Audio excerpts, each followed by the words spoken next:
fou cette chaleur. Il fait 35 degrés et on est fin septembre. C'est ça le changement climatique, non? Non, en fait, tu vois, sur une journée ou sur une semaine, on ne peut pas vraiment conclure. Même si l'augmentation de la température, c'est un signe du changement climatique, il faut une durée beaucoup plus importante, au moins 30 ans pour définir un climat. 30 ans, mais tu veux dire que là, on n'est pas sûr encore qu'il y a changement climatique? Ah si, on est sûr. On est sûr parce qu'on a aujourd'hui suffisamment de données mesurées depuis plusieurs dizaines d'années. C'est le travail des chercheurs qui font ces mesures et qui essayent de comprendre le changement climatique. Dis Bruno, tu veux pas nous en dire un mot? Oui, Marie Morissette, vous avez raison. La période de mesure est importante. Si vous mesurez la température, comme par exemple ici, entre 1997 et 2012, c'est une durée de 15 ans à peu près, vous voyez des variations de température, certes, qui sont des variations saisonnières, hein, été-hiver par exemple, mais globalement, la température en 1997 et la température en 2012 est quasiment la même.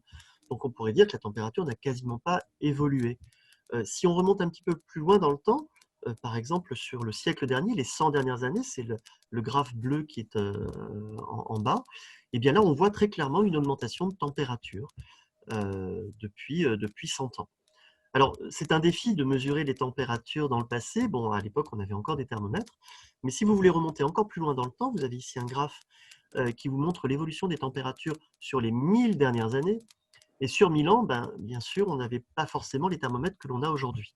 Du coup, les scientifiques ont relevé le défi en allant chercher des archives géologiques, en regardant les cernes d'arbres, etc., soit des carottes de sédiments marins au fond des océans, soit des carottes de glace en Antarctique et au Groenland. Et grâce à cela, on a pu reconstituer la température au cours des 1000 dernières années. C'est la courbe rouge que vous voyez.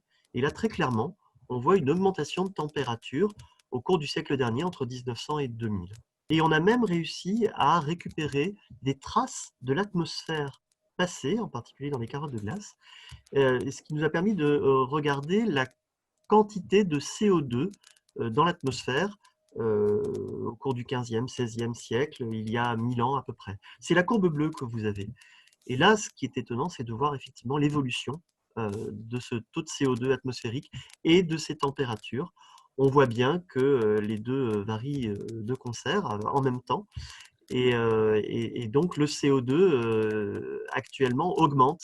Et ça, on le sait, c'est dû essentiellement à nos activités humaines.